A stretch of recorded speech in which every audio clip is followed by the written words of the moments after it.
Hello दोस्तों, good morning. आशा करता हूँ आप सभी लोग ठीक होंगे और अपनी लाइफ को भरपूर तरीके से एंजॉय कर रहे होंगे। तो अभी सुबह के 7:30 बज रहे हैं और आज है 18 सितंबर 2024 और मैं जा रहा हूँ पार्क की तरफ। सुबह देखिए कितनी शांति है। कुछ ही लोग जो कि मॉर्निंग शिफ्ट में जाने वाले हैं वो लोग बस स्टॉप पे खड़े होकर अपनी बस का इंतजार कर रहे हैं। और क्या ग्रीनरी है, देखो पूरा हरा हरा फील्ड दिखता है। और सामने देखिए पूरब में सूर्यदेव उदय हो रहे हैं ईस्ट में, और मैं चला पार्क की तरफ। मैं रोड क्रॉस करके पार्क की तरफ जा रहा हूँ। सामने आप देख सकते हैं कि जो जाली वाली जो फेंसिंग लगी हुई है ये पार्क की है, और यहाँ पे कंस्ट्रक्शन का कुछ काम चल रहा है। देखिए बड़ी बड़ी मशीनें लगी हुई हैं यहाँ पे। तो दोस्तों ये है वो पार्क जहाँ पे मैं रोज सुबह आता हूँ और करीब 1 से 1.5 घंटा स्पेंड करता हूँ। देखिए पार्क के दाहिनी तरफ एक छोटा सा, आप बोल सकते हैं, वन क्षेत्र। यहाँ पे नीचे जाके एक सूखी नदी सी है, या आप उसे बरसाती नाला भी बोल सकते हैं। ये छोटा सा जो पेड़ों से भरा हुआ एरिया है, ऐसा लगता है एक जंगल का सा एहसास दिलाता है आपको। जंगल तो हालांकि इसे नहीं बोल सकते, लेकिन कुछ जंगल सा है। ऐसा फील आता है कि आप जंगल में आ गए हो जब आप नीचे जाओगे तो। एनीवे, तो अभी मैं जाऊंगा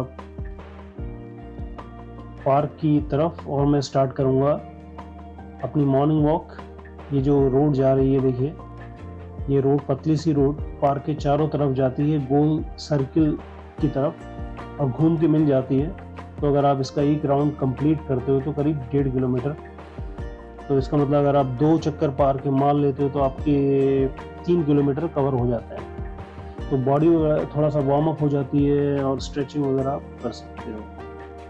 ये देखिए पार्क के एक कॉर्नर में किसी ने बहुत ही सुंदर फूलों की क्यारी वगैरह लगाई हुई है, अलग अलग टाइप के फूल। ये देखिए सफेद, लाल, हालांकि इनके नाम तो मुझे नहीं पता, लेकिन बहुत खूबसूरत है और हर किसी का ध्यान अपनी तरफ आकर्षित करते हैं।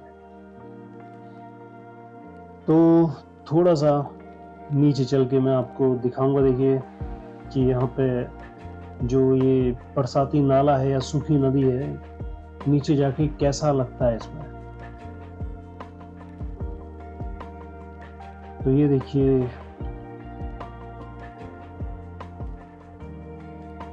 ये है वो जगह। कभी कभार भूले भटके यहाँ पे हिरन वगैरह आ जाते हैं बड़े जंगलों से, और तो मैंने यहाँ पे कोई जानवर नहीं देखा। हाल ही में मैंने एक यहाँ पे हिरन देखा था। तो देखिए इस प्रकार से ये और ये दूसरा काम पर्पस इस नदी का है, चलिए वो मैं कभी बाद में बताऊंगा। अभी हम चलते हैं पार्क के बीचों बीच, क्योंकि यहाँ पे बहुत अच्छी धूप आती है।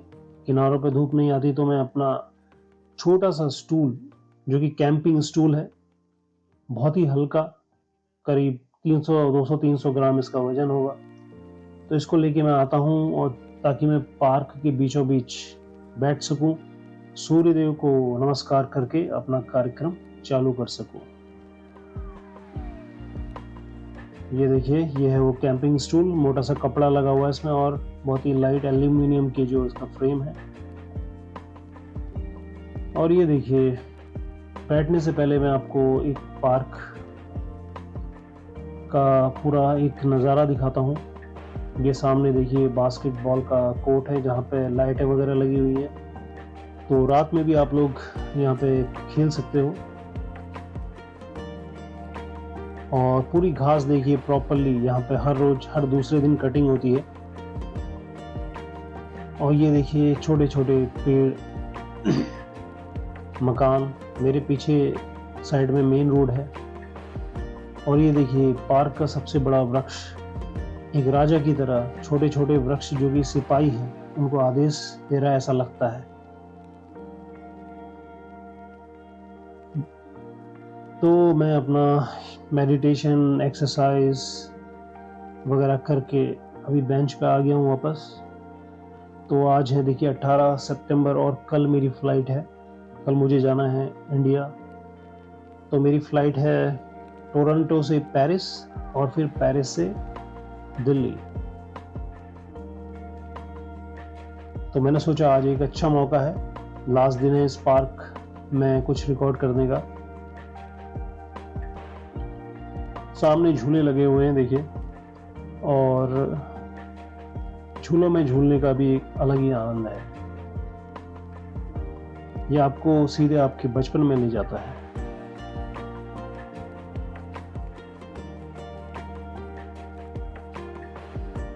तो मैंने सोचा मैं भी कुछ देर इस झूले का आनंद लूं। और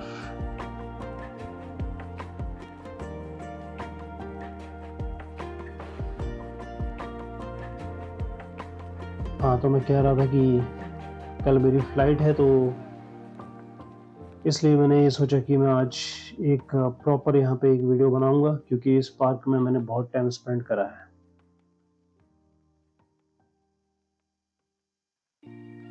देखिए यहाँ की गवर्नमेंट कितनी छोटे छोटे चीज़ों का ध्यान रखती है, सारी फैसिलिटीज़ प्रोवाइड करी गई हैं बच्चों के लिए।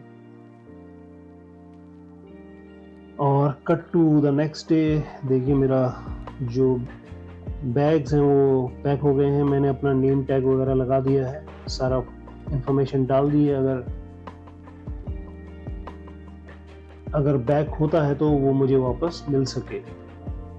और सब बिस्तर मैंने अभी प्रॉपरली, थोड़ा सा डिसऑर्गेनाइज है।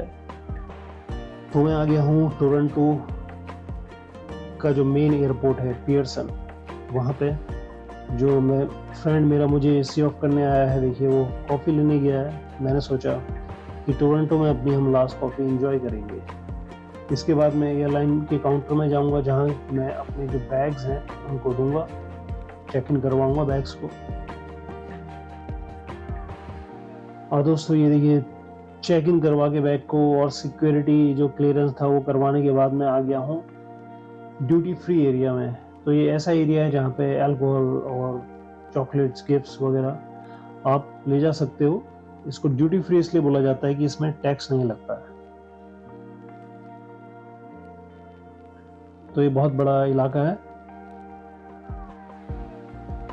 तो यहाँ से निकल के मैं जा रहा हूँ अपने गेट की तरफ, जहाँ से मुझे अपनी जो फ्लाइट है वो बोर्ड करनी है। तो मेरा गेट कुछ C36 करके 32 करके है, तो वहाँ पे मैं की तरफ मैं जा रहा हूँ। और अभी करीब 1 घंटे से ऊपर है बोर्डिंग में, तो मेरे पास इनफ टाइम है।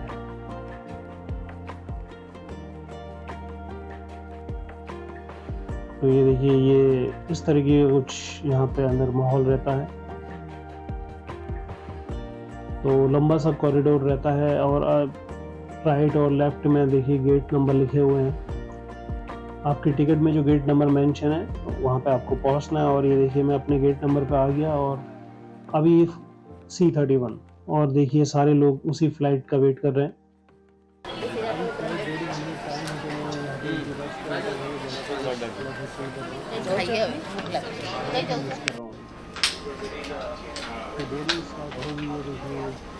होती है तो आपको ऐसे कॉरिडोर के थ्रू जाना पड़ता है। ये जो ऐसा जो पैसेज है ये डायरेक्टली कनेक्ट होगा प्लेन के डोर पे, तो सीधे आप प्लेन के अंदर जो है एंटर करोगे।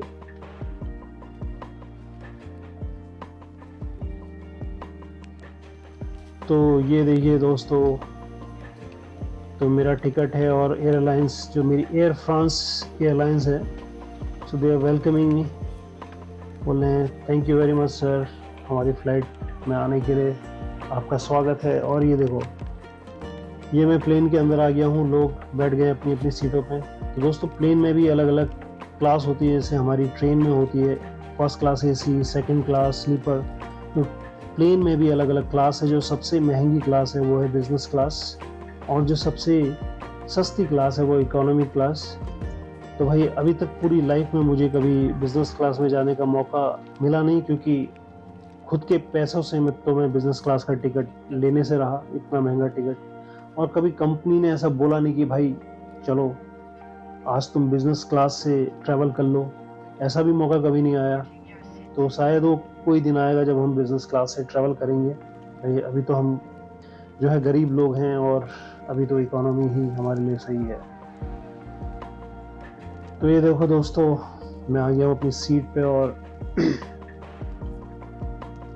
ये है एलसीडी स्क्रीन जहाँ पे आप अपनी फ़्लाइट के दौरान मूवी वगैरह देख के टाइम पास कर सकते हो। यहाँ पे मैंने इनका जो मूवी कलेक्शन था चेक करा था, इसमें हिंदी मूवीज़ भी हैं और डॉक्यूमेंट्रीज़ भी हैं, सॉन्ग्स भी हैं। तो आप लोग ये सारी चीज़ें देख के टाइम अपना निकाल सकते हो। यहाँ से जो फ्लाइट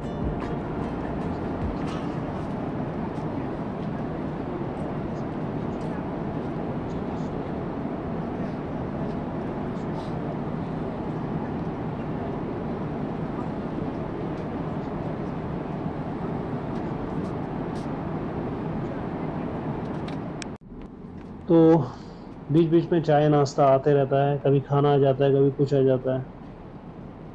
और ये देखिए अभी जो है करीब मुझे 860 किलोमीटर और ट्रैवल करना है अपने डेस्टिनेशन में पहुंचने के लिए, पेरिस पहुंचने के लिए। तो फाइनली देखो दोस्तों, मैं पेरिस में लैंड कर रहा हूँ। स्क्रीन पे आप देख सकते हो नीचे पेरिस जो शहर है वो दिख रहा है। विंडो में मैं अगर बैठा होता तो मैं विंडो से एक अच्छा व्यू लेता, लेकिन विंडो पे पॉसिबल नहीं था। तो ये देखिए, जो टीवी की जो स्क्रीन है उसमें भी लाइव फीड आ रहा है कैमरे का, और ये नीचे पेरिस शहर है।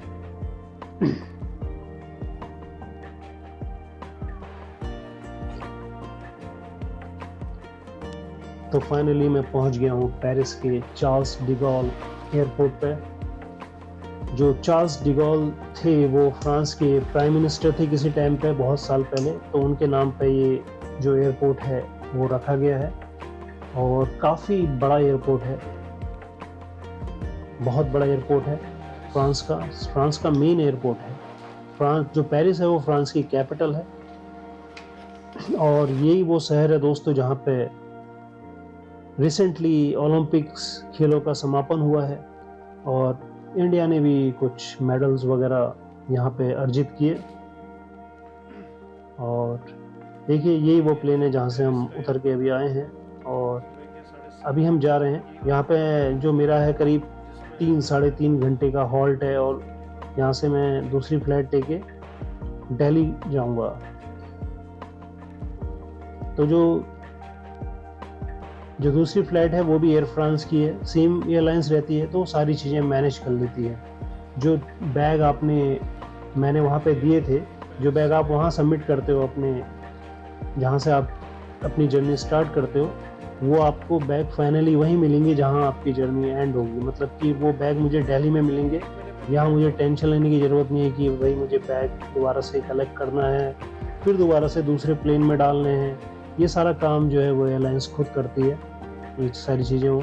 इसलिए सेम एयरलाइंस में बुक करना चाहिए टिकट जब भी आप ऐसी फ़्लाइट ले रहे हो जो कि कहीं पर रुक के जा रही है। हालांकि ये थोड़ा सा कॉम्प्लिकेटेड टॉपिक है, इसको अभी यहीं पर छोड़ता हूँ मैं, और आगे बढ़ते हैं। तो देखिए दोस्तों, ये क्या शानदार एयरपोर्ट है पेरिस का। और ये देखिए, ये शॉपिंग वर्क के लिए यहाँ पे शॉप्स वगैरह हैं, और ये वो एरिया है जहाँ पे लोग अपने फ्लाइट्स की बोर्डिंग का वेट कर रहे हैं। गेट नंबर यहाँ पे बने हुए हैं, और साथ साथ शॉप्स वगैरह भी हैं खाने की, गिफ्ट्स की, और रिफ़्रेशमेंट के लिए काफ़ी चीज़ें यहाँ पे हैं। पेरिस को सिटी ऑफ रोमांस बोला जाता था, ऐसा मैंने कहीं पढ़ा था। पेरिस की ऐसी इमेज है। तो ये है फ्रांस की राजधानी पेरिस शहर का एयरपोर्ट। तो मेरी जो दूसरी फाइनल फ्लाइट है उसकी बोर्डिंग चालू हो गई है, जो कि है पेरिस टू दिल्ली। और ये देखिए इस तरीके का एक कॉरिडोर है जो कि आपको सीधे प्लेन के अंदर ले जाएगा। पहले क्या होता था फ्लाइट्स में कि कहीं पे ऐसा होता था कि आप बस में जाते थे, वो बस आपको कहीं बीच में लेके जाती थी, वहाँ से फिर आप प्लेन की इसमें के अंदर सीढ़ियाँ चढ़ के ऊपर जाते थे। वो शायद जो लोकल फ़्लाइट्स होती हैं वो चीज़ उनमें ज़्यादा होती है। जो बड़ी-बड़ी इंटरनेशनल फ़्लाइट्स होती हैं उनमें ये सिस्टम है। तो जगमगाती हुई लाइटें, नीचे दिल्ली शहर आ चुका है।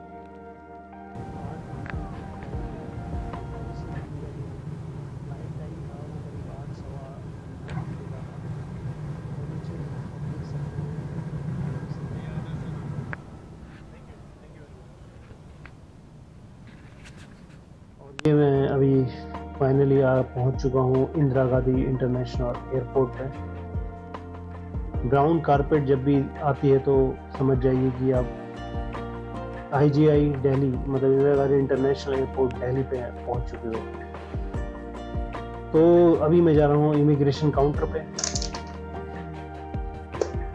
तो ये देखिए दोस्तों, ये एस्केलेटर के थ्रू आप नीचे जाओगे और हालांकि आपको दिख नहीं रहा होगा, लेफ्ट साइड में आप जो इंडियन पासपोर्ट होल्डर है उनके लिए और ऐसे ऐसे करके अलग अलग काउंटर बने हुए हैं इमिग्रेशन क्लियरेंस के लिए। उसके बाद इमिग्रेशन करवाने के बाद मैं ट्रॉली लेके जाता हूँ अपनी बेल्ट की तरफ। बेल्ट नंबर 12 पे मेरी जो फ्लाइट थी उसका सामान बेल्ट नंबर 12 पे आ रहा है। तो मैं अपने बैग्स को पिक करने के लिए बेल्ट नंबर 12 की तरफ जा रहा हूँ। तो ये देखिए इस तरीके से, और मेरे दोनों बैग मुझे मिल गए हैं बड़े वाले और सब कुछ ठीक है। फाइनली अब मैं यहाँ से जाऊँगा न्यू दिल्ली रेलवे स्टेशन, जहाँ पे 5 से 6 घंटे के वेट के बाद सुबह मेरी ट्रेन है काठगोदाम के लिए। आपका स्वागत करती है। यात्रा के दौरान हम Ghaziabad junction, Moradabad junction, Rampur road, Rudrapur city, Rajkumar junction एवं हल्द्वानी स्टेशनों पर रुकेंगे। गाड़ी में यहाँ तक के वॉशरूम में भी धूम्रपान वर्जित और दंडित है। नमस्कार।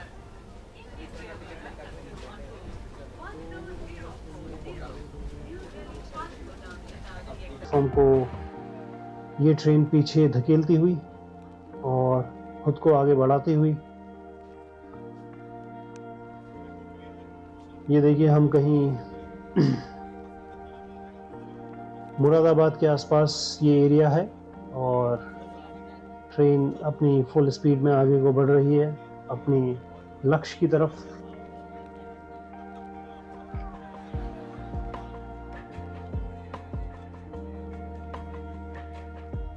तो दोस्तों फाइनली जो हल्द्वानी है वो आने वाला है। मैं यहाँ के जो पेड़ और यहाँ के जो फील्ड हैं वो देख के ही समझ जाता हूँ कि जो अपना क्षेत्र है वो आ गया है। एक अलग ही पहचान होती है हर क्षेत्र की। तो मुझे लगता है कि 5 से 10 मिनट और बचे हैं, उसके बाद मैं हल्द्वानी पहुँच जाऊँगा। तो भाई there is nothing better than your home.